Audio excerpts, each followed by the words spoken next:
Welcome to Unrestrained, the podcast series from CPI. Here you can enjoy conversations where professionals on all sides of crisis and behavior management relax and open up about themselves, their workplace, and their clients. You'll get the latest tips and trends from the best in the business, so tune in often to integrate their experiences with your own.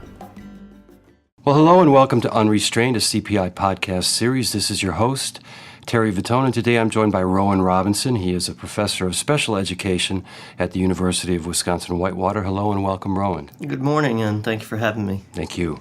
The main focus of our interview today is an assessment tool developed at Stanford University known as the edTPA, or the Educative Teacher Performance Assessment. The edTPA is a performance-based, subject-specific assessment used by teacher preparation programs throughout the United States. It is intended to be used at the end of an educator preparation program for teacher licensure or certification and to support state and national program accreditation. Essentially, it is designed to answer the question, is the new teacher ready for the job? And as a bit of a teaser, Professor Robinson is going to talk about how CPI training should be an essential prerequisite to successfully completing the edTPA and certification. All right, Rowand, let's begin by having you tell our listeners about your career path and how you came to be a professor of special education at University of Wisconsin-Whitewater. Well, when I was graduating from Clemson, I had a degree in psychology and wasn't sure what I was going to do with that, and ended up working in the mountains of North Carolina in a residential placement for troubled youth. And it was that experience that led me to decide to go back and get my teaching degree. So I then went to the College of Charleston, got my teaching degree, taught for a number of years students that were identified as, at the time the term was emotionally disturbed in Charleston County School District. Then traveled down to the University of Florida, where I got my doctorate in special education. Taught for a year at the University of South Carolina, working with student teachers at that point in time.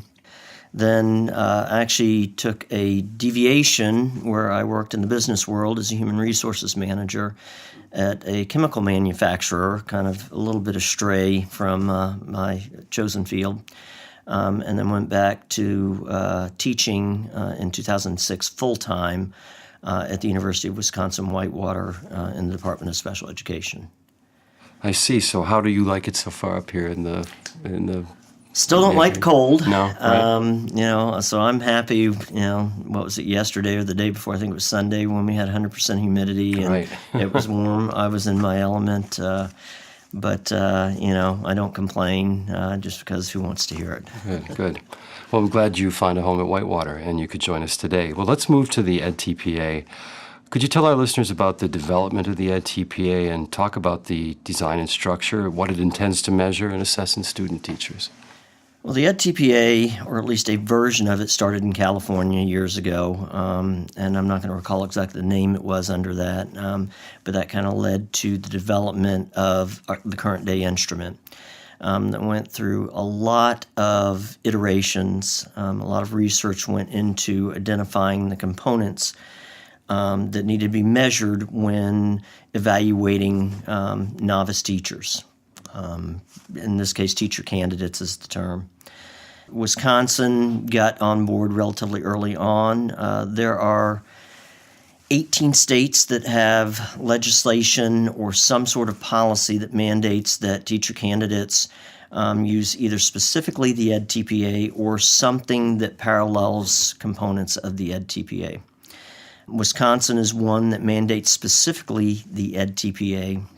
In 2015, all teacher preparation programs had to use it. At that point, they didn't have a cutoff score, so the programs would decide what the cutoff score or what passing was for their teacher candidates. And then in 2016, it became a consequential year where Wisconsin identified, in this case, 38 for special education as a cutoff score. So if you got 38 or higher, you would be certified as a teacher, provided your program supported that. If you got below that, then you would go back to the process of taking different parts of it or taking the entire edTPA. Well, let's say there are 18 states that have policy. There are, I believe, 41 states where there is at least one teacher preparation program within the state that uses some form or fashion of it. And it's somewhere between 700 and 800 teacher prep programs across the United States including the District of Columbia, that use portions of the edTPA. So you may have a state like Arizona that has only a couple of programs. It's not mandated by the state, but there's some programs that have chosen to use it at some point during their teacher preparation programs.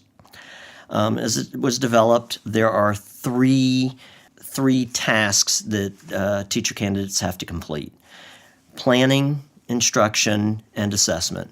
So at the planning stage, you're going through and developing lesson plans and how they're going to implement those lesson plans in the classroom. At instruction stage, they actually go in and they implement the program. They videotape themselves so that you can see, are they effectively doing the techniques that they end up writing about in the edTPA. And then assessment, where they assess how the students did in the lessons that they put together, as well as how they did as teacher candidates. Each of these tasks has 5 rubrics within the special education, because depending upon the area you talk about, there are a number of different handbooks that guide a teacher candidate through completing the edTPA. Some of them have 13 rubrics, some have 15. The majority have 15, and there's some that have 18, and there are corresponding cutoff scores that go along with each of those different books.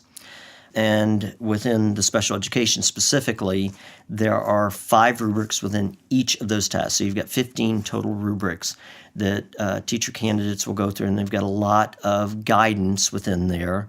They've also, hopefully in most teacher prep programs, been prepared to complete the tasks that are associated with each of those various rubrics. And then they've got support during the process, during the student teaching phase, although you can't give direct feedback regarding that because you want them to independently complete it to substantiate that they are ready for first-year teaching. Okay, what would be in one of those rubrics as a list? Let's see. In the planning stage, they'd be identifying a focus learner, that they're going to focus on what the needs of that particular student are. So they would have a context that they would talk about, which would include the environment, including the school, the classroom, and the needs of that particular learner. And then they would talk about based on the strengths and weaknesses of that student, how they were developing the lesson plan. So you'd actually have the lesson plans that were sent to the evaluators. You've got the videos that are sent to the evaluators. And a lot of that is written work where they are reflecting on what they did, why they did it, how it worked out when all was said and done, what they would change. So in terms of the written component, it's a lot of reflection on the teaching side of it. Trying to think of, there's a lot related to assessment in terms of assessing how the lesson went, and they talk about that. They talk about the changes that they would make in their in the lesson plans in the future, or changes that they made while they were actually teaching. Let's say a student were exhibiting challenging behaviors and they had to kind of focus on that student for a little while to draw them back in. They may have to change, what they're doing, or if they're getting these questioning looks from students, what did they do to respond to the questioning looks or the questions that the students were posing? So it sounds like a fairly comprehensive assessment tool. How long does it take for a teacher to complete the edTPA? It's during their student teaching experience. And I'm going to go through the way we structure it. Different teacher prep programs may structure it a little differently, but you're going to identify when you want to upload it and send it to the evaluators. And based on that, you will structure a timeline for them completing the different components. As they're doing this, of course, they're student teaching. So they're doing lesson planning separate from all of the components related to the edTPA. So they've got to be very structured in their approach to getting this done. So they're spending a lot of late nights because, school ends at the end of the day, and then they may have committees that they go to or other functions that they've got to attend. So they don't have lots of downtime. They've really got to figure out how they're going to put together opportunities to complete this. One of the things that we do at Whitewater is we've got a class that accompanies it. So once a week, once every other week, they'll come to campus where they will debrief about components of the edTPA. Early on in the semester, we'll actually talk about, here's the edTPA. It's just going to be a review because edTPA has been introduced to them at many points during the teacher preparation sequence earlier in terms of methods courses that they had in semesters prior to actually completing this, with one class that they take in the semester immediately preceding student teaching where they do kind of an early edTPA, if you will, where they work on components of that to successfully complete it in their student teaching semester.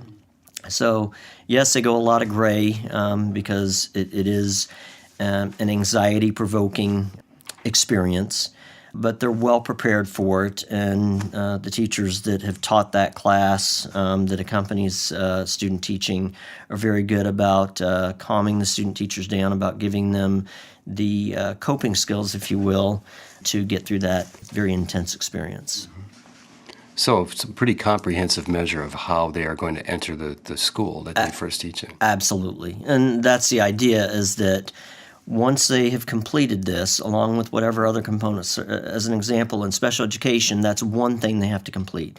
They also have to complete an IEP, an individualized education plan, because that's going to be a big part of their responsibilities when they get out and they're teaching. They also complete a functional behavioral assessment where they're evaluating what the function of a student's behavior is and a plan to address that. So it's one component of passing student teaching that they have to complete in terms of that comprehensive experience. In our pre-interview, you said that the edTPA can help teacher preparation programs align to a common goal of making sure new teachers are able to instruct students effectively and with improved achievement. Could you speak to that a little bit? So a big part of that instrument is reflection, where the student teachers are reflecting on what they're doing in the classroom in terms of lesson planning, in terms of behavior management, in terms of evaluating where students are. So that it allows teachers to alter their teaching as they're going through, to figure out what works, what doesn't work, and ultimately to improve their instruction to better meet the needs of their students at any level, K through 12. Throughout, they reflect on what works and what needs to be modified. This is all written and submitted to reviewers who score the instrument to substantiate that they are at a stage of being a first-year teacher. So the idea is that when they get out, they are ready to meet the needs of the students that they're going to be teaching, because they're no longer going to have a cooperating teacher that is able to mentor them in the same way, because a cooperating teacher is in that same classroom and they've got a lot more guidance ability. And while they may have a mentor in that first year of teaching, they're going to have to be equipped to handle any situation that arises. And this instrument can help substantiate. I wouldn't argue that it necessarily prepares them, because it's their teacher preparation programs that have done that to successfully complete this particular instrument. But it can help teacher preparation programs structure the methods courses and the experiences that they put in place for teacher candidates to go through, so that they are, one, equipped to complete this instrument, but by completing this instrument, it's substantiating that they're ready to go out there and teach. Now, for teachers maybe listening out there, or student teachers who are hearing this, it's in the majority of states now. Do you see it when it will become? Do you see it gathering momentum to where it will become a universal prerequisite in the states? It's gained momentum over the years. I know the ultimate goal would be if you had all 50 states in the District of Columbia had the same instrument, that I get a teaching degree, teaching license in Wisconsin, I can easily take that to Illinois, Minnesota, Iowa, and I'm naming off states that actually have policy in place. It's interesting. There's a hub in the Midwest where these different states, Illinois, Minnesota, Iowa, Wisconsin, I know are 4 of the states that have policy that mandates the edTPA or something very, very similar be used during student teaching. Well, if I'm in Wisconsin and I've completed the edTPA, I go to Illinois, I don't have to complete that instrument again. Now, there are still some other requirements that a state may have. They may have a different test or a different course that they want you to take. As an example, in Wisconsin, you have to take an Introduction to Special Education course or something that's introduced you to that population. And you have to have had some kind of conflict resolution exposure. So they may have to go back and take some of those courses. Conversely, in Illinois, you have to take a course that exposes you to methods of working with students, English language learners.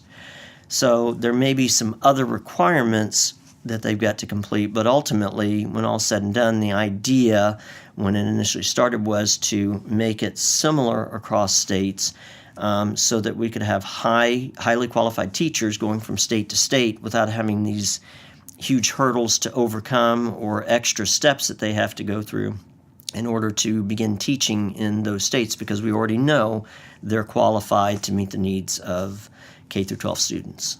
So it helps not only with effectiveness, but with efficiency of traveling and for teachers moving around the country. It can, absolutely. And depending upon what that particular state mandates. But that's, I think, the ultimate goal.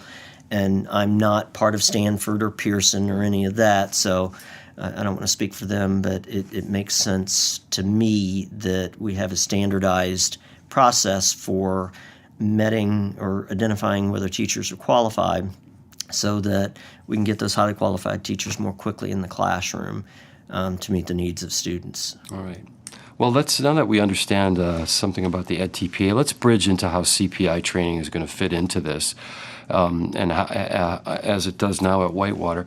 Let's start by talking about your first experience receiving CPI training. Could you tell that story? Well, we're going back a few years. 1989, when I just graduated, I started working in the mountains of North Carolina with adjudicated youth. And part of the training that I went through included CPI training, where I traveled to Florida. I was working in North Carolina and traveled to Florida and went through CPR, nonviolent crisis intervention training, life-saving, and things of that nature, so that I'd be prepared to work with this population. And at that particular time, it's very different than it has. It's transformed over the years is what it amounts to, because you would have prone positions in that particular point in time, which was not unusual for any program at that particular point in time. But as research and time has gone on, we've learned that you can cut off airways, and those can be dangerous positions. So it's changed over the years to make sure that everybody that's involved in a restraint is safe. The other part that hit me at that particular point in time when I'm going into this training, I'm thinking that it's about restraint. And even at that point, I started to learn that lesson, but as I became a trainer myself working with higher education students, I learned that it's more about avoiding getting to that stage of having to restrain. That's the bigger emphasis that hopefully most of these programs, but I know CPI just because I've been involved with it for so many years, that is the true focus of it, is to avoid ever getting to that stage. Because that's when people get injured, is when you're restraining, and you want to leave control of behavior with the individual rather than taking that control. So I also learned that, I think one of the reasons that people think that is the biggest emphasis is because when you go through training, physical movement needs to have a lot of emphasis so that you know how to safely do the restraints. But it doesn't mean that it's necessarily the major emphasis that you're focusing on, while, muscle memory requires a little more emphasis in terms of making sure it remembers it. And it takes me back to the first restraint I was ever involved in. When I worked in the mountains of North Carolina, the main area was about a mile from our sleeping area. And we would travel up the mountain, and you learn really how quickly it can get dark on the mountain when you don't have night lights. And, we had a lantern, a kerosene lantern at the front of the line and a kerosene lantern at the back of the line. And in this particular setting, anybody could call what was called a huddle, and it was a group problem-solving session. When somebody felt somebody else had done something wrong. And I'm going up the mountain, and it's me and 12 youth that I'm working with. And somebody calls a huddle, and I'm not going through those steps of how do I avoid getting to the restraint stage. And I've got one child on either side of this particular huddle, which is a circle. And as I would turn my back, the smaller of the ones was doing, I couldn't even tell you to this day what he was doing, but he was egging on this 180-pound 13-year-old. And one time when I turn around away from the 13-year-old, I've got this child diving across the huddle to pummel this 11, 12-year-old that is very small. And this being a very new process for me at the time, I'm more in football mode than I am in how do I safely restrain him. And I realized I'd lost control when I was on a bucking bronco in the middle of the night, sending students up the mountain to get my co-counselor to come in and help me regain control. So that therein lies the reason that you go through this training, and then you have follow-up sessions where you practice so that you don't get to that stage of, because if I were more seasoned at that particular point in time, hopefully I avoid ever getting to having to restrain, because I'm going through things of how do I de-escalate the situation? How do I get both of them in front of me so that I know what's going on at all times? But I was 23 at the time, and at 52, I'm not necessarily much smarter, but you see how the CPI behavioral model or crisis Absolutely. development model could have maybe prevented the physical. Had I used it more effectively Interesting. and practiced that, I'm certain I'd have been more likely, maybe I'd have been in a restraint, but I would have been a lot less likely to have ever gotten to that stage. Fascinating story. And how did it resolve? Everything was fine. Yeah. Nobody got hurt. He was probably had about 40 pounds on me, but one of the things I learned is that the relationship skills and things, he actually wanted to be controlled in that particular instance, is what I've, in looking back and me reflecting on it, because he probably could have bucked me off. But he wanted that control, and there's sometimes where we need outside forces to help control us. Whether it be verbally helping us get through a situation, or in this particular case physically. And it truly is, and this is a staple of the CPI program. It is a last resort. It's the very last thing you want to do. It's not a it's a very unsettling experience to have to restrain somebody, in my opinion. So I want to learn the strategies to calm situations down and not get to that, because I don't want to do that. And I'm sure the students that, who's being restrained, clients, students, they don't want to get to that stage either. So if we're effective at using the strategies we learn at CPI, and I'm sure there are other programs out there, I won't talk about them because I don't know about them, then everybody's safer. We're more effective at teaching. We're more effective at meeting the needs in mental health facilities. In my case, it'd be juvenile correctional facility type settings, when we use those strategies effectively. I see. Well, Rowand, one of the primary reasons you granted CPI in interviews to talk about how student teachers could rely on CPI training to help them successfully complete the edTPA. So I'm wondering if you could talk about why CPI approaches to behavior management are so important to how student teachers address challenging student behaviors, and how it can carry through to their actual implementation in the classroom. So I'll talk about, there are a lot of parallels between many of the things that are taught in CPI training and the edTPA. The reflective component is one example specifically of that, because, as an example, and I've talked a little bit about this already, the edTPA is largely a reflective instrument where we reflect on why we make different decisions. We reflect on how they work. Did it work? Didn't it work? What would I change? So there's a huge reflective component there. CPI parallels exactly that. As an example, postvention is an example where we go through that reflective model. And there are some, I know coping is the acronym that's used there. There are some of those letters, investigating, parallels exactly what goes on with the edTPA. I investigate what worked for me as a teacher in terms of lesson planning.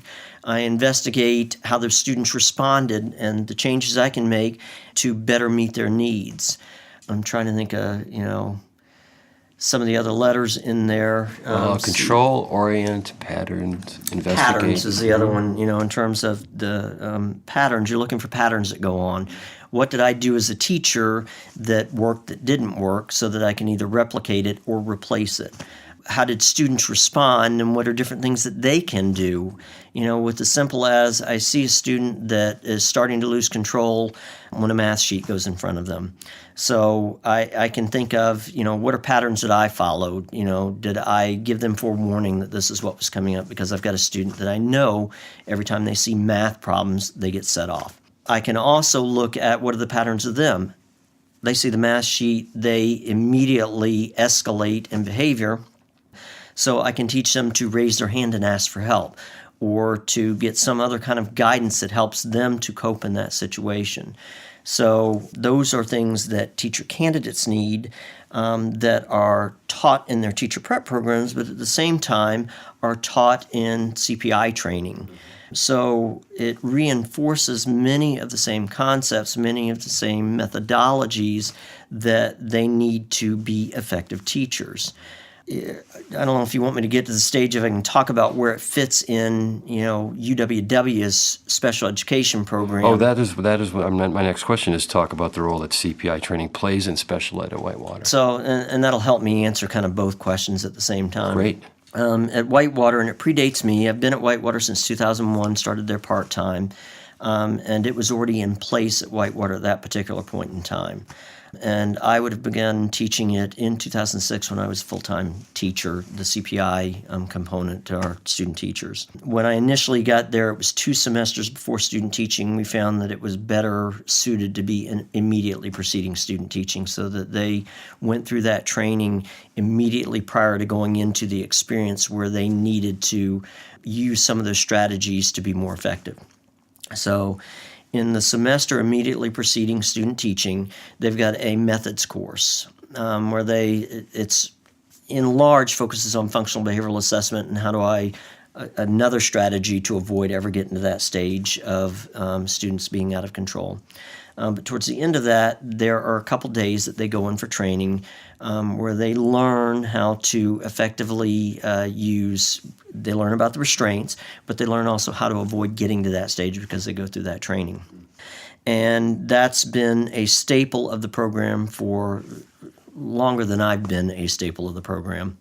And I foresee it continuing on into the future because the faculty that predate me that I currently work with saw the merit in that being a component of our particular program. And it continues to be, a big part of it because, matter of fact, many of the places that they go for teaching want them to have training like that because of them being better prepared. And then we get feedback from the, then teachers that they were able to implement some of the things that they learned in that training to be effective with working with their students. In terms of the parallels to the edTPA, I talked about the learning about reflection and that being a huge component of the edTPA as well, reflecting. So they've had practice with reflecting in many different scenarios. They also see that reflection is an important part of life, I think, that we don't just see it in a classroom that I'm talking about it. We see that it's part of other programs outside of the university, that I then take these skills and I'm able to implement them in actual settings, whether it be for the student teachers or teacher candidates. They get currently 3 field placements even before they get to student teaching. So they've had settings that they're in before they learn about some of the strategies that they may have seen, well, it would have been useful to have had that, a semester before when I was in this setting. And then they see it after they've learned about it, implementing it. And, sometimes learning, okay, I need to relearn some of those skills.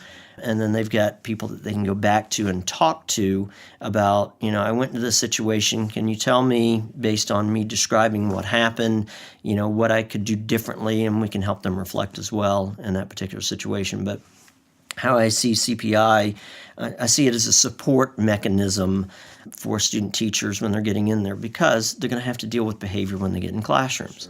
So when I'm videotaping and I have the student that decides not to follow my directions, how do I re-guide them? How do I think about approaching this particular situation in a different way so that I redirect them? A big part of CPI is how do we redirect students? Well, we do the same thing in classrooms. We redirect them back to the lesson. We redirect them, in other ways. We figure out, okay, they need a break, which is another part, and I'm not going to remember exactly how it fits into, but I know that's a big part of CPI. How do we give them coping mechanisms as students, as well as me having a coping mechanism as a teacher?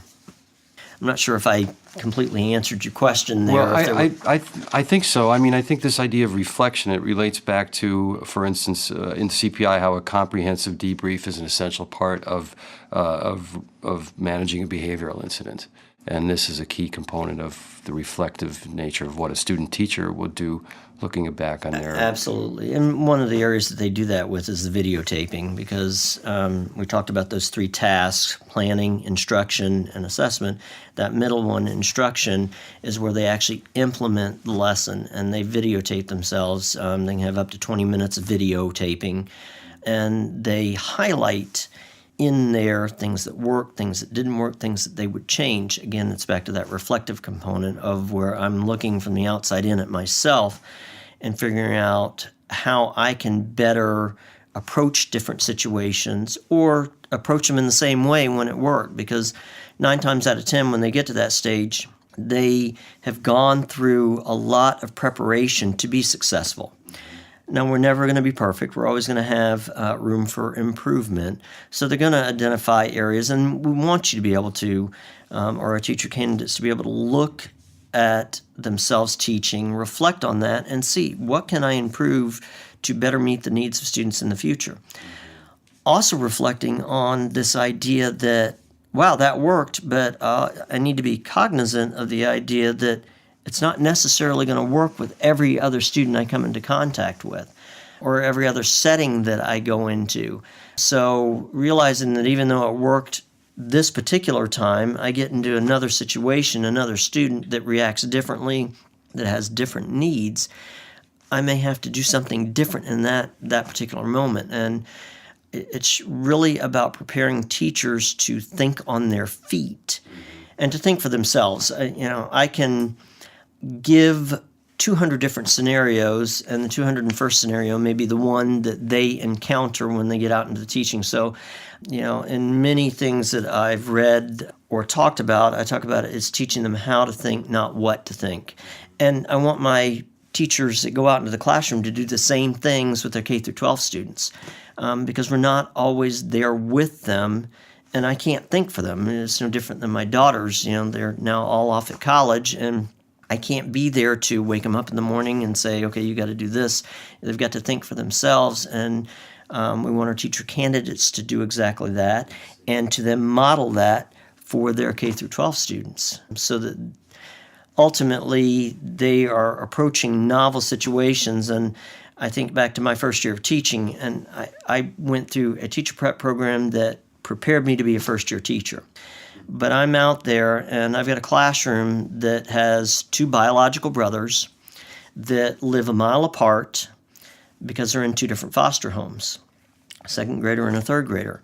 And the 2nd grader has a foster brother that's also in my classroom. Well, who would ever think that that would be a situation that you would be faced with in your first year of teaching? It's something you can't be prepared with. But my teacher prep program, the professors that I worked with had taught me to think in novel situations so that I could address it, realizing that their family time of these 2 biological brothers was in my classroom. So I needed to create opportunities for them to experience that.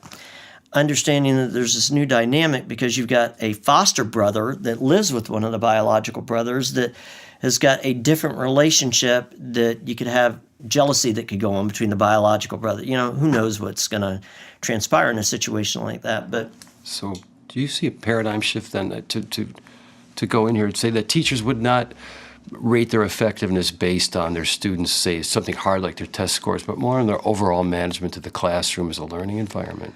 Well, different teachers are going to look at it differently. Absolutely, classroom management and how they effectively structure a classroom to meet the needs of students so that learning goes on, so that we increase that engaged learning time.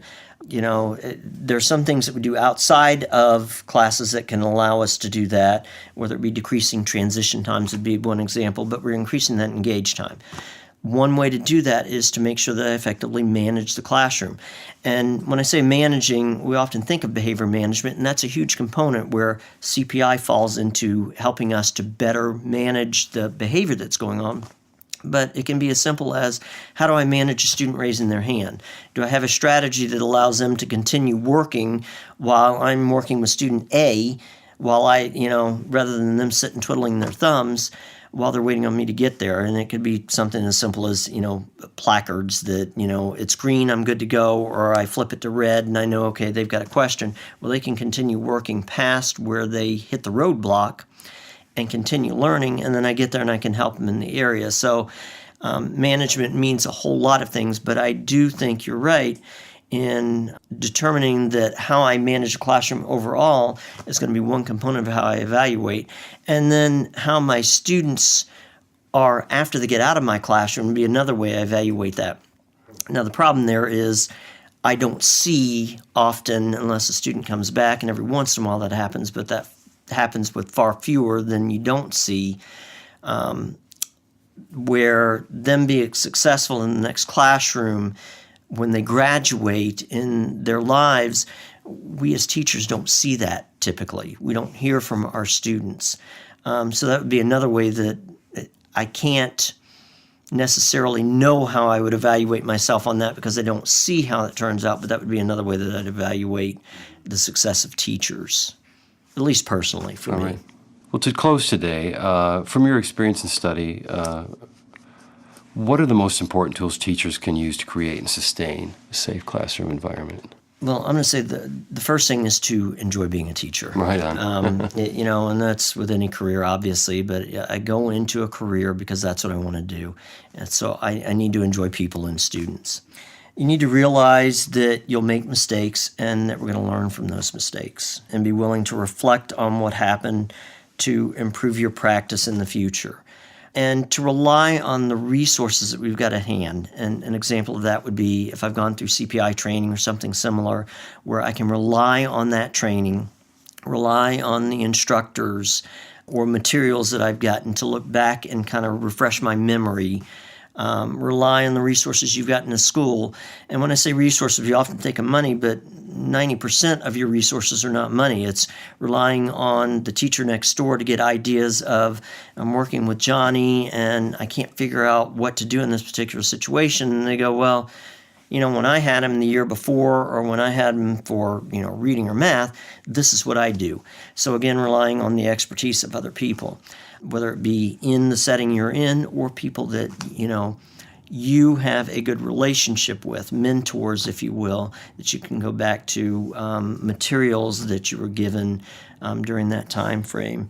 And be open to changing based on the feedback that you get from your own reflection, where you're providing yourself with feedback, as well as feedback from outside individuals. One of the, I used to have some consultants that would come into my classroom. And when I first started teaching, my behavior management system was a check every time a student would do something that they weren't supposed to do. And the second check, they'd get a warning. The third check, they'd be sent to the office. The fourth check, they'd be sent home. And I'm not remembering exactly how it was structured, but, the joke I tell is by the time I realized all my students had gone home one day, I realized that was not a good situation or a good behavior management strategy. Consultant comes in and he had me change my style where I had a point system for the students engaging in the behaviors you wanted to see, they would earn points. So I'm teaching the behaviors I want to see.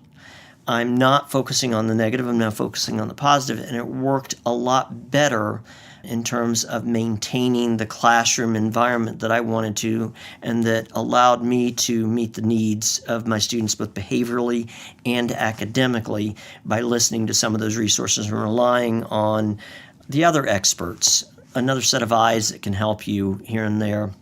The experiences that I've had, one example being, for me, it was nonviolent crisis intervention training, helping me to have the tools to best meet the needs of my students. And common language with other teachers. Absolutely. When you've gone through the same training, then when I use words like postvention, which is not something you hear on a regular basis, they know, I know exactly what you, okay, let's talk about the coping model and, the different components of that. Excellent.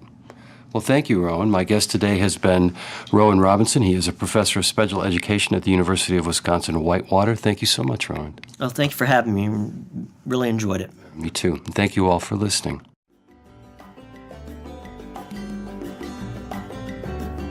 Thank you for joining us today on Unrestrained. Tune in again soon for another interview with an expert in behavior management. Until then, this is your host, Terry Vitone, hoping your intention is prevention.